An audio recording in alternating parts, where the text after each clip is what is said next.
Vocês me ouviram falar ontem e muitos me ouviram falar sobre a natureza de Cristo em anos anteriores. Não vou entrar no assunto do porquê acredito na natureza de Cristo, nas evidências. Vou responder por que acredito que isso é importante. É significativo. Há cerca de 10 anos, o Instituto de Pesquisa Bíblica da Associação Geral publicou esta comunicação a todos os obreiros da divisão norte-americana. A Igreja Mundial nunca viu esses assuntos, da natureza de Cristo e da natureza do pecado, como essenciais à salvação ou à missão da Igreja remanescente. Não pode haver forte unidade dentro da Igreja Mundial do povo remanescente de Deus, enquanto segmentos que se atêm a esses pontos de vista os verbalizarem e os agitarem, tanto na América do Norte quanto nas divisões estrangeiras. Esses tópicos precisam ser postos de lado e não serem instados sobre nosso povo como questões necessárias. Ao ler esse conselho, tive que lutar com essa questão, porque acredito em seguir conselhos. Não acredito em rebeldia. E às vezes é extremamente difícil decidir onde podemos concordar, onde podemos andar juntos e onde não podemos. Onde estão as linhas de demarcação? E como você sabe muito bem, continuo falando sobre esses assuntos nesses últimos anos e vou compartilhar com vocês nesta manhã de forma breve minha razão para fazer isso e para desconsiderar o conselho que meus irmãos sugeriram sobre esse assunto em particular. Então vocês terão que decidir por vocês mesmos qual posição tomar. A questão fundamental no grande conflito que começou com Satanás é desafiar a lei de Deus. Ele disse que a lei de Deus era desleal, era injusta, era arbitrária. E se a lei de Deus é arbitrária, então o governo de Deus não é justo. E se o governo de Deus não é justo, seu caráter é falho, um ponto levando ao outro, até a conclusão de que Deus não deveria estar no trono do universo. Quando Jesus Cristo veio a essa terra, vamos descobrir qual era a sua missão mais importante. Algumas vezes não entendemos plenamente o que ele veio fazer. Abramos em João 8:26. João 8:26. Quase sempre pensamos em Jesus vindo a esta terra em missão de resgate. Pensamos que ele veio salvar almas perdidas e restaurá-las para a vida eterna. E isso é absolutamente verdadeiro, mas há algo mais. João 8:26. Muito tenho que dizer e julgar de vós, mas aquele que me enviou é verdadeiro, e o que dele tem ouvido, isso fala ao mundo. Qual era a missão mais importante de Jesus ao descer a esta terra? Aquele que me enviou é verdadeiro. Se isso não ficasse estabelecido, ninguém seria salvo. Não há redenção. Nenhuma alma perdida iria ao céu. Não importa o que Jesus fizesse durante sua vida ou na cruz do Calvário. Se essa frase não pudesse ser demonstrada, nada mais funcionaria. Portanto, esse é o propósito mais importante da encarnação de Cristo. Mostrar que aquele que o enviou é verdadeiro. E Jesus disse, quando falo com você, falo do que ele me disse. Não falo de mim mesmo. Portanto, sou apenas o representante dele nesta terra. É isso que Jesus está nos dizendo. Portanto, a missão mais importante de Jesus Cristo é demonstrar ao universo que Deus é verdadeiro e seu governo é justo. João 14:10.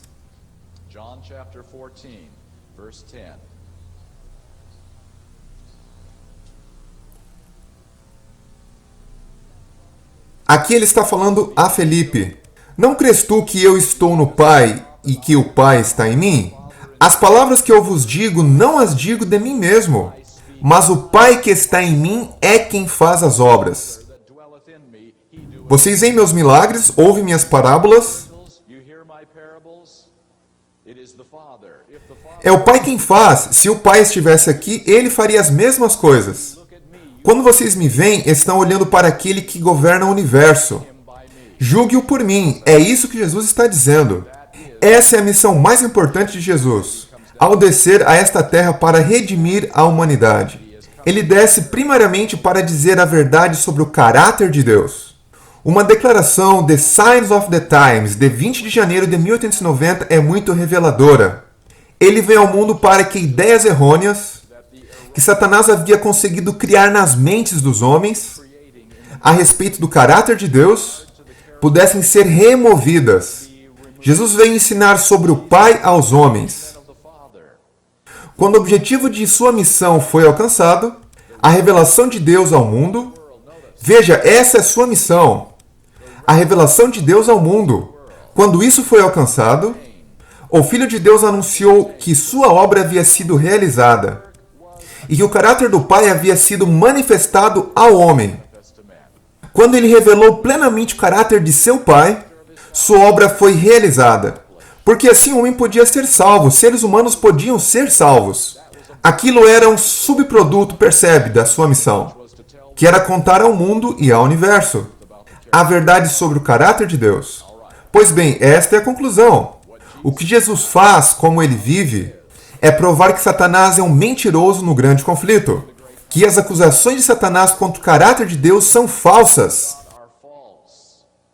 Como é que Cristo faz isso? Como ele pode provar que Satanás está mentindo a respeito do caráter de Deus? Coloquei duas letras aqui no quadro. A acusação A e a acusação B. Há duas acusações que Satanás faz contra a lei de Deus. A primeira é que diz que seres humanos não caídos, anjos não caídos, não podem guardar, não precisam guardar. Não é relevante que guardem, eles têm mentes, podem pensar por si mesmos. Adão e Eva, por que precisam da lei de Deus? Deus os criou à sua imagem, eles podem pensar por si próprios. Eles podem olhar aquela árvore e fazer uma boa decisão. Seres não caídos não precisam da lei de Deus. Não é bom para eles. Não é apropriada para seres não caídos. Essa é a acusação A. A acusação B. A propósito, todos compreendem essa primeira. Não há muita controvérsia em relação a ela. A acusação B é que a maioria mesmo, muitos adventistas, não entendem. E essa acusação é que seres humanos caídos não podem obedecer à lei de Deus. Por ser tão mal compreendida, quero gastar 1 minuto ou 2 para compartilhar as evidências sobre esse ponto. Será que Satanás faz mesmo essa acusação? Que eu chamo de acusação B. Ouça atentamente. Mensagens Escolhidas, volume 3, página 136. Satanás, o anjo caído, declarara que nenhum homem podia guardar a lei de Deus, depois da desobediência de Adão. Essas eram pessoas caídas ou não caídas? Claramente caídas, não é? Nenhum homem podia guardar a lei de Deus depois da desobediência de Adão. Ele alegava que toda a raça humana estava sob o seu domínio. Signs of the Times, 16 de janeiro de 1896. Satanás declarou que era impossível aos filhos e filhas de Adão guardarem a lei de Deus, e assim acusou Deus de falta de sabedoria e amor. Se eles, filhos e filhas, eu e você, não podiam guardar a lei de Deus, então era culpa do doador da lei. Jesus se humilhou vestindo sua divindade com a humanidade, para que pudesse se colocar como cabeça e como representante da família humana, e por preceito e exemplo condenar o pecado na carne, e desmentir as acusações de Satanás. A acusação de Satanás: os filhos e filhas de Adão não podiam obedecer. Jesus veio para desmentir isso. Review and Herald, 9 de março de 1905. Veio ao mundo para ser tentado em tudo como nós, para provar ao universo que neste mundo de pecado podem os seres humanos viver vida que Deus aprova. Satanás declarou que seres humanos não podiam viver sem pecar. Que seres humanos? Os deste mundo de pecado. Satanás disse que eu e você, seres humanos, não podemos viver sem pecar. Jesus veio mostrar que isso é falso. Mas algumas declarações. Mensagens Escolhidas, volume 1, página 252 e 253. Depois da queda do homem, Satanás declarou que os seres humanos tinham se provado incapazes de guardar a lei de Deus. De novo, Mensagens Escolhidas, volume 1, página 255 e 256. A humanidade de Cristo demonstraria através dos séculos eternos a questão que liquidou o litígio. Tomando sobre si a natureza humana em seu estado decaído, Cristo não participou no mínimo que fosse do seu pecado. Como ele respondeu à acusação? Ele tomou sobre sua natureza a nossa natureza caída. Então, minha consagração hoje, uma meditação matinal de 15 de novembro. Parte de sua missão ao vir a esta terra era provar ao universo celestial, a Satanás e a todos os filhos e filhas caídos de Adão, que através de sua graça, a humanidade pode guardar a lei de Deus. O Desejado de Todas as Nações, página 26. Por meio da obra redentora de Cristo, o governo de Deus fica justificado. As acusações de Satanás são refutadas. Evidência clara, não é mesmo? A acusação B é uma acusação muito real. Satanás diz que os seres humanos caídos não podem obedecer à lei de Deus. Cristo veio para provar que Satanás é um mentiroso. Agora vamos fazer algumas perguntas. Como Cristo pode realizar sua obra redentora? Como Cristo pode provar que Satanás está mentindo sobre Deus? Percebe? Somente provando que Satanás está errado, Jesus pode ser nosso substituto. Somente provando que Satanás está errado, ele pode ser nosso mediador.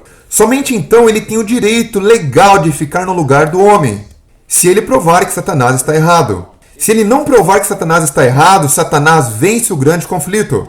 E a morte na cruz não servirá para nada.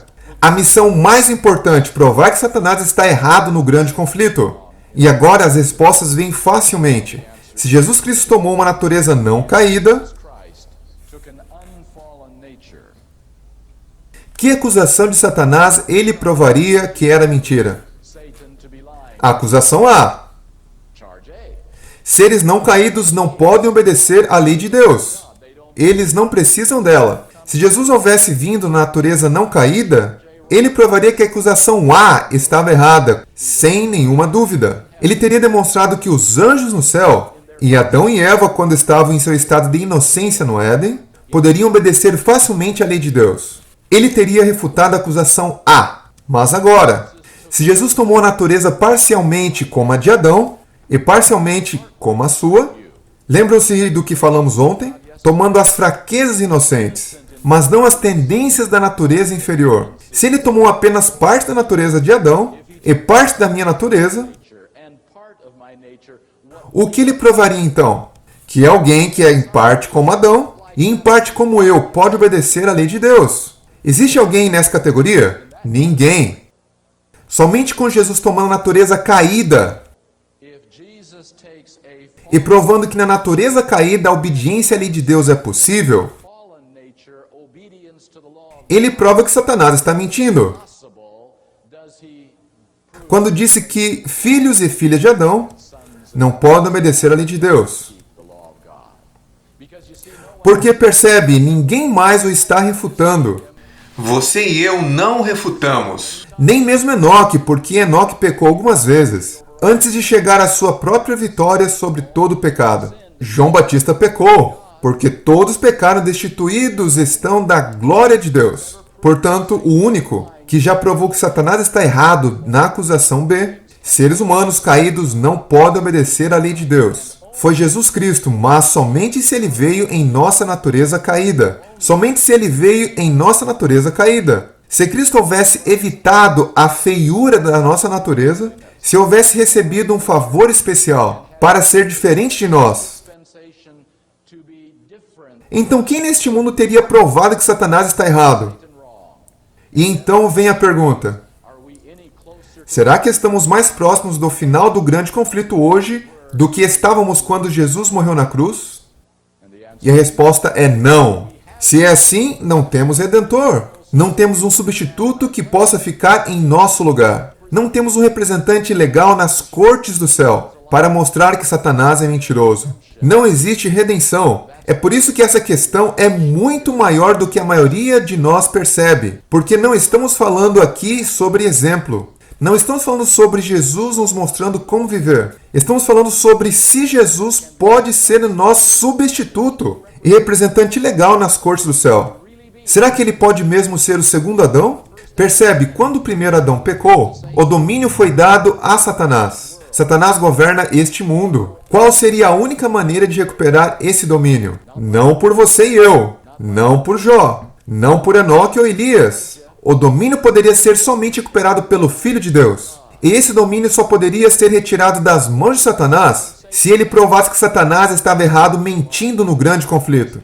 Não somente na metade do que Satanás disse, mas em tudo o que Satanás disse. E é por isso que esse assunto se tornou muito importante. Para Jesus como nosso substituto, não apenas para Jesus como nosso exemplo. Com muita frequência é dito que aqueles que creem em natureza caída enfatizam o exemplo de Jesus. Os que creem na natureza não caída enfatizam o papel substitutivo de Jesus. Isso é falso. Essa natureza caída é fundamental no papel substitutivo de Jesus, para tomar o meu lugar e para recuperar o mundo de Satanás. Essa é a parte da razão por que adoto essa visão. Em outras palavras, o que eu estou dizendo é que a natureza caída de Jesus foi absolutamente essencial à sua obra, de demonstrar que Satanás estava errado e de que Deus estava certo no grande conflito. Não era uma opção, era absolutamente essencial. Encontrei uma carta de uma pessoa na Austrália que disse algo muito pertinente sobre isso. Juntamente com 2/3 do número original de anjos, a despeito dos ferozes esforços de Satanás para tentá-los e enganá-los, a despeito de terem apenas um conhecimento parcial da natureza e dos resultados do pecado, nenhum único ser de todos os mundos habitados cedeu ao pecado e perdeu seu direito à vida eterna. Pense nisso por um momento. Satanás usou seus melhores esforços para trazer toda a hoste angelical com ele.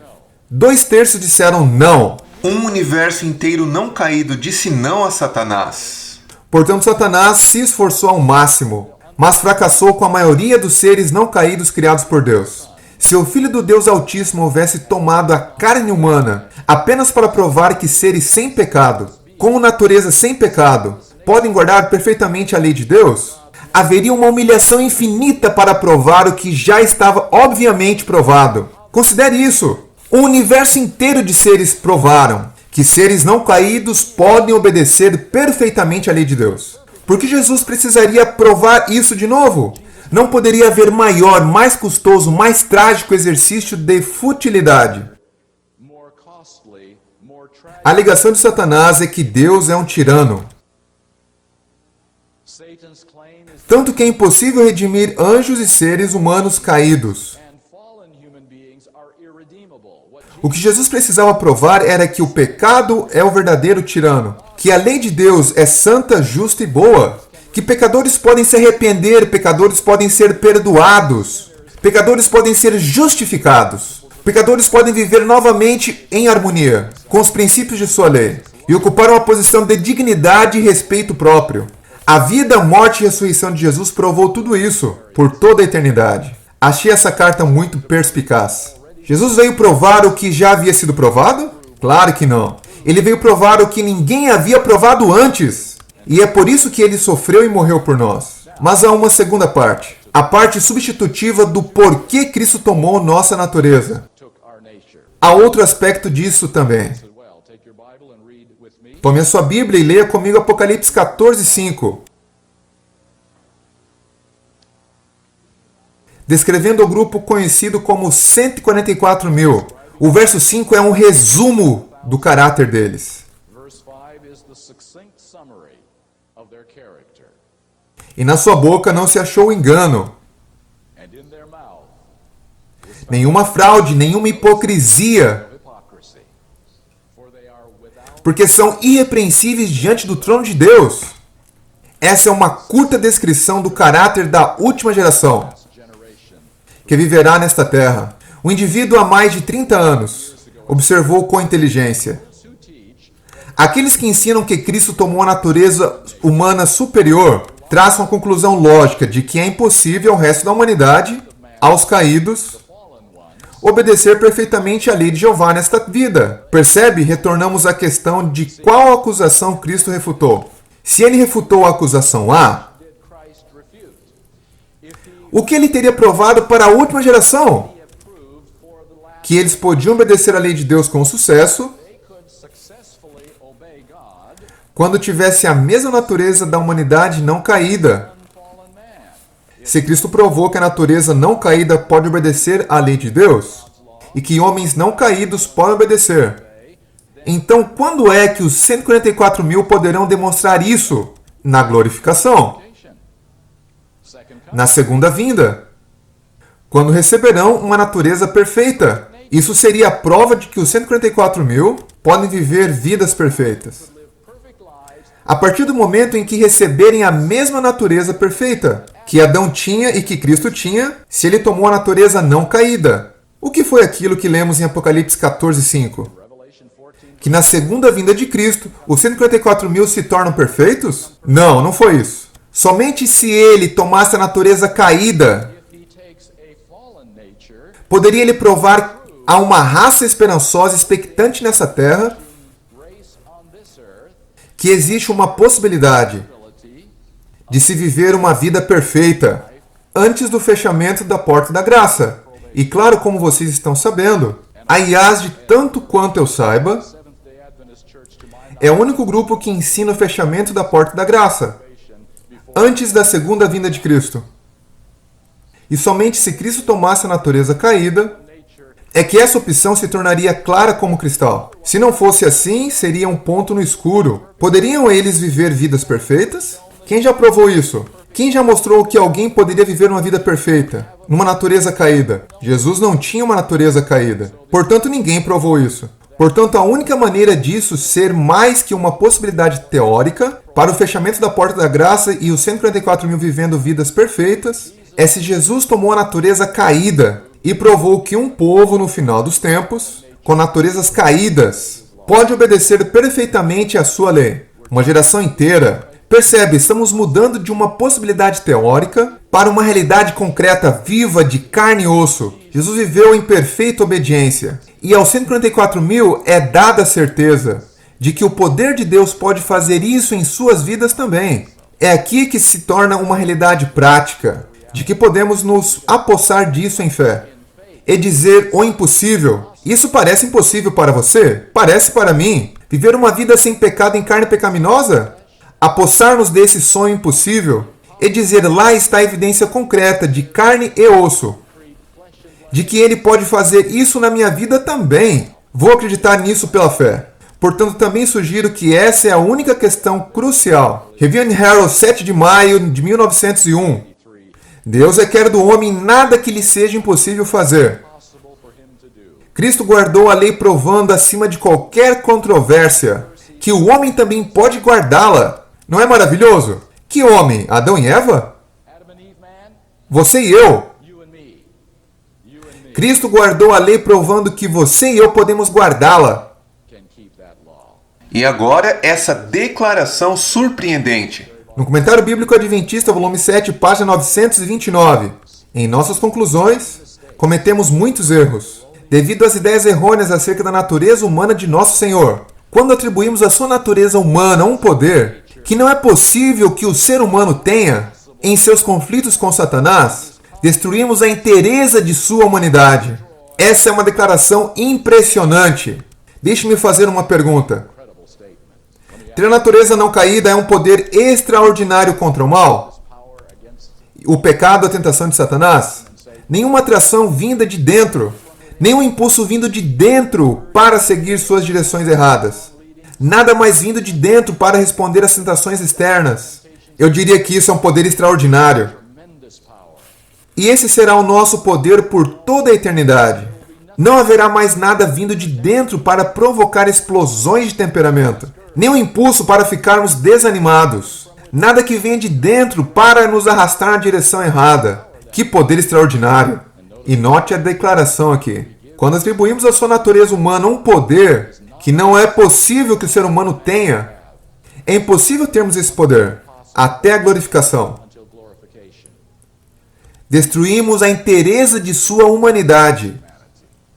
Será que nós, na IASD, seguimos a direção da maioria das igrejas cristãs?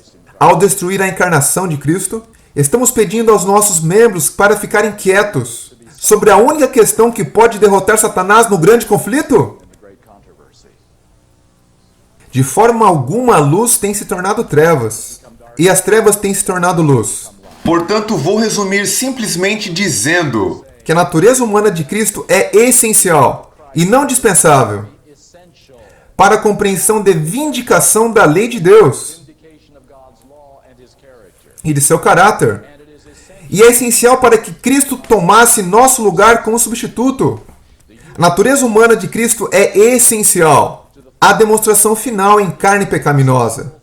Nossa carne pecaminosa. De que a lei de Deus pode ser guardada. Enquanto Satanás diz, tem o mundo inteiro dizendo que não, isso é essencial? Acredito que é. Acredito que não podemos ficar quietos sobre essa questão, mesmo quando aconselhados a fazer isso. Porque ficar quieto significa Satanás ganhar o grande conflito. É por isso que acredito que devemos continuar a agitar o assunto. Mais algumas coisas que vocês podem achar interessantes ao concluirmos esse sermão. isso é na verdade o resumo do que quero dizer. O resto serão coisas que vocês podem achar interessante. Donald Short escreveu um livro recentemente chamado Feito como Seus Irmãos. Ouça o que ele tem a dizer. A ofensa feita ao relato bíblico de que Cristo, sendo feito semelhante aos irmãos, continua a ser uma pedra de tropeço. Não é verdade? Continua a ser uma pedra de tropeço. A presente solene realidade sugere de que a antiga rejeição da pedra angular encontra um paralelo hoje em dia na igreja, ao muitos negarem que a palavra se fez carne. Sabia que fazemos isso? A palavra carne no Novo Testamento significa humanidade caída, porque a carne cobiça contra o espírito e o espírito contra a carne. Essa é a humanidade caída, a carne significa humanidade caída. A questão é que a igreja deve encarar hoje quando Laodiceia vai compreender? Será que percebe que ela foi tosquiada e está nua? Será que como Sansão podemos aprender de nossa própria história? Ao associarmos-nos com os filisteus, nós também tivemos as 7 tranças da verdade raspadas de nossa cabeça. E assim perdemos nossa missão. Transigência após transigência tem sido feita. Agora é-nos dito que podemos nos sacudir e encontrar forças separados da verdade que nos tem sustentado e feito de nós um povo através de nossa história. É-nos dito que tais coisas como entender a natureza de Cristo e a justiça pela fé num cenário de fim dos tempos não são essenciais à salvação ou à missão da igreja. Somos falsamente assegurados que a igreja mundial nunca viu esses assuntos como centrais e que eles deveriam ser postos de lado, pois são assuntos que Satanás usaria para tirar vantagem do povo de Deus. Somos como Sansão?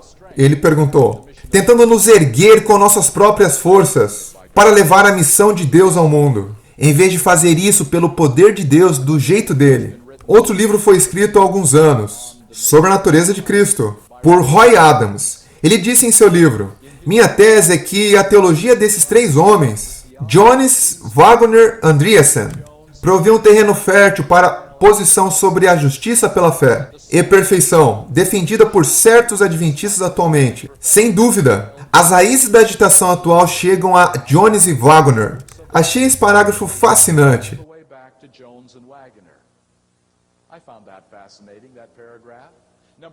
É uma admissão clara de que isso foi ensinado na mensagem de 1888.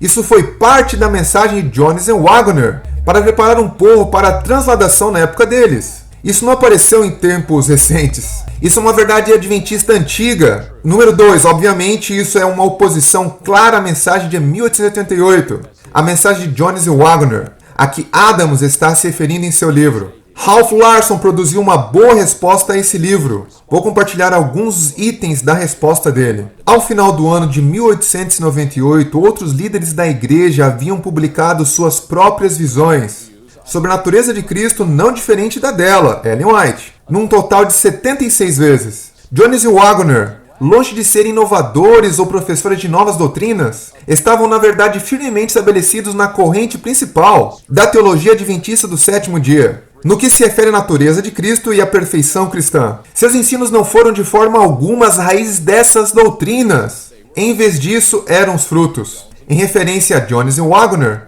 Adam aparentemente selecionou arbitrariamente 2 pessoas, Jones e Wagner, de um grande grupo de líderes do pensamento adventista, incluindo Ellen White, e delegou a eles a responsabilidade de criar atitudes doutrinárias, que eram na verdade compartilhadas por todos eles. Era Andreasen alguém que aceitou doutrinas estranhas e novas, de Jones e Wagner, e as instou à igreja? Ou ele era apenas um entre uma série de testemunhas que aceitaram de forma geral essas verdades? E o pastor Larson concluiu: não encontramos uma única evidência de que qualquer de nossos líderes ou membros mantinha uma visão diferente da corrente principal sobre a natureza de Cristo ou sobre a perfeição de caráter até meados do século XX. Nenhuma. Uma outra reação ao livro de Adams veio de uma fonte diferente. Isso foi em 94. Veio de uma revista chamada Good News Unlimited. Isso lhe soa familiar? Essa é a publicação de Desmond Ford, na Califórnia. E Desmond Ford respondeu ao livro de Adams também. Ouça o que ele respondeu. Finalmente, depois de um século e meio, a IASD publicou um livro devotado inteiramente ao assunto vital da natureza sem pecado de Cristo, nosso Senhor e Salvador. Natureza não caída. As casas publicadoras da denominação têm hesitado em proclamar essa verdade em qualquer publicação de apelo acadêmico. Eu recomendo o livro de Adams de todo o coração. A Natureza de Cristo de Roy Adams é, tanto quanto eu saiba, o primeiro em publicações adventistas. É o primeiro livro oficial adventista do sétimo dia A afirmar a natureza sem pecado de Cristo, nosso Senhor e Salvador. Que frase interessante. Uma clara admissão a partir de sua perspectiva de que Adams está desbravando um terreno novo no Adventismo. Mesmo em 94, ao dizer que Jesus tomou a natureza não caída. Essa é uma análise interessante do livro de Adams. Estão vendo de onde estão vindo as recomendações? Analise isso com muito cuidado ao fazerem sua decisão sobre o que é falso e o que é verdadeiro nesse assunto. Agora eu vou compartilhar umas pequenas informações. Algo que acho que vocês não sabiam. Porque eu lecionei com Desmond Ford e eu não sabia disso. E eu só descobri isso quando eu li esta resenha de livro em 94. O Dr. Adams, ele discorda do Adams em um ponto. O Dr. Adams assume a visão popular adventista, encontrada nos escritos de Ellen White, de que o destino da raça humana oscilou na balança quando Cristo veio à Terra. Não houve, de acordo com Adams, certeza absoluta de que Jesus venceria, conquistaria e completaria a expiação com sucesso. Em outras palavras, Cristo poderia ter pecado. Foi isso que Adams disse em seu livro. A salvação da raça humana não oscilou na balança quando Cristo veio. O sucesso estava absolutamente assegurado. O que ele está dizendo? Não apenas que Cristo não pecou, mas que Cristo não era capaz de pecar.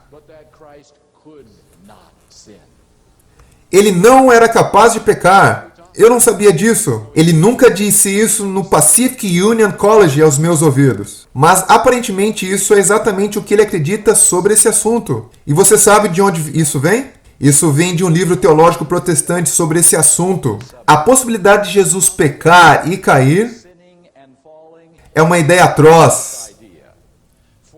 Porque se fosse assim, o próprio Deus seria capaz de pecar. O que isso é uma blasfêmia só de pensar. A ideia de que Jesus poderia de fato vir a esta terra e correr o risco de pecar é blasfêmia para a maioria dos cristãos. Porque Jesus é Deus. Deus não pode ser tentado. Deus não pode pecar. E se Jesus é Deus, ele é incapaz de pecar. E claro, se é assim, ele tem que ter uma natureza não caída, pois ele trouxe isso do céu. Não apenas uma natureza não caída, mas uma natureza deificada. Uma natureza como aquela que ele teve por toda a eternidade. Que é maior do que a natureza humana, obviamente. E a esse ponto, Jesus não era capaz de pecar. Estamos voltando à predestinação aqui. A doutrina da predestinação ensina que eu e você somos predestinados antes de nascer, para a salvação ou para a perdição. E isso inclui a ideia de que quando Cristo veio, ele estava predestinado ao êxito. Ele não era capaz de falhar. Onde então está a encarnação de Cristo? Como poderia ser provado que Satanás é mentiroso se isso é verdade? Satanás diria, isso é uma armação. É impossível para mim tentá-lo. Para que trazer 3 grandes tentações do deserto, quando Satanás sabe que Jesus Cristo não cederia a elas? Que desperdício de energia! Será que Satanás é o ser mais estúpido que já viveu? Por que tentar? Por que não ir para o resto do universo e dizer, veja, o teste que Deus armou é uma farsa. Ele proíbe a livre escolha. Ele não me permite acessar aquele que, segundo ele, libertaria a raça humana. Nem sequer posso tentá-lo. Ele não pode ser tentado. E essa é a conclusão do mundo cristão conservador sobre a natureza de Cristo, que tem se infiltrado em nosso pensamento. E embora nem todos os estudiosos adventistas que acreditam na natureza não caída aceitem isso, essas duas coisas estão ligadas, porque foi dali que isso veio. A ideia de que Jesus não era capaz de pecar ou de cair. Ou Jesus não era capaz de pecar, ou ele podia pecar. Mas não veio ao nosso mundo exatamente como nós. É isso que estamos falando. Alguns de nossos estudiosos estão dizendo que ele não era capaz de pecar, como Desmond Ford. A maioria de nossos estudiosos dizem que ele podia pecar, mas que na verdade ele tomou a natureza não caída. E portanto era improvável, percebe? Que ele pecasse naquela natureza. Ele foi blindado e isento de nossas tentações. A razão para dizer ao nosso povo que esse assunto é desnecessário não é propriamente por ser falso, mas porque nossos irmãos acreditam que ele é divisivo e, portanto, eles nos instam a não falar sobre isso. O divisionismo está sempre no olhar do observador, não é? Deixe-me ler algo de Hank Hagenath. Eu li algo dele ontem, orador de rádio, que segue a linha de Martin Barnhouse e Kenneth Samples. Não é mais requerido dos cristãos que façam do domingo seu dia de descanso. Assim como não se requer isso do sábado. Entretanto, claro, eles são perfeitamente livres para fazer isso. De fato, criticar a observância do domingo e então separar-se do resto da igreja por isso é tão legalista quanto divisivo. O que é divisivo não está sempre no olhar do observador. Que doutrina, que verdade, que ensinamento! É desnecessariamente divisivo e deveria ser posto de lado. Nosso irmão Hagenath diz, coloquemos esse assunto de sábado de lado. Somos todos irmãos em Cristo. Não vamos dividir a igreja por causa disso. Precisamos nos unir e não dividir o corpo de Cristo sobre algo tão desnecessário quanto a observância do sábado. Esse é o concílio do nosso irmão Hagenath. E o concílio de nossos irmãos sobre a natureza de Cristo é exatamente a mesma coisa, não é? Não vamos dividir nossa igreja sobre algo tão desnecessário como a natureza caída de Jesus Cristo. E eu digo que quando Deus fala, nada é desnecessário, quer seja o sábado ou o estado do homem na morte, ou 1844, ou a negação do arrebatamento secreto, ou a natureza humana caída de Cristo. Se Deus fala, vale a pena ser divisivo sobre isso. Porque Jesus diz, não vim trazer paz, mas espada. Irmãos e irmãs, precisamos tomar uma decisão. Seguir conselhos, eu amo seguir conselhos tanto quanto eu posso. Mas essa é uma área em que um conselho equivocado nos foi dado. Faça a sua decisão. Falamos nessa semana sobre ser adventista do sétimo dia. Sobre o que é singular no adventismo, vimos algumas coisas, não vimos? Há toda uma série de áreas que são exclusivas ao adventismo do sétimo dia. A maioria delas são áreas que não investimos tempo.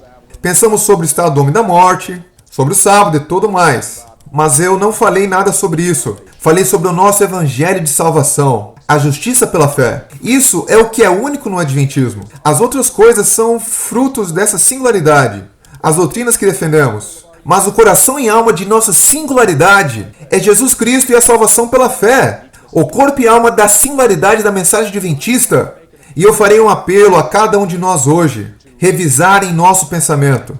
Por que somos adventistas do sétimo dia? Quão parecidos somos com os cristãos e as igrejas ao nosso redor? E no que precisamos nos diferenciar deles? E trazê-los para uma melhor compreensão? Sim, juntemo-nos a eles em todos os aspectos, em que estão seguindo a verdade, mas naquilo em que estão enganados, e que Satanás os destruirá no fim dos tempos. Precisamos, em amor e misericórdia, atraí-los para um melhor caminho. Em amor, para que eles não recebam as 7 últimas pragas. Portanto, irmãos e irmãs, eu quero ser adventista do sétimo dia hoje. Eu sei dos rótulos. Ultra-tradicionalista é um dos nomes. Ultraconservador, divisivo, legalista, fanático. Pessoal, não se importe se alguém o chamar de fanático. Apenas não seja um. Não seja um, irmãos e irmãs. É fácil se tornar fanático sobre a verdade e levá-la longe demais. Não se importe se o chamam de fanático. Apenas não seja um.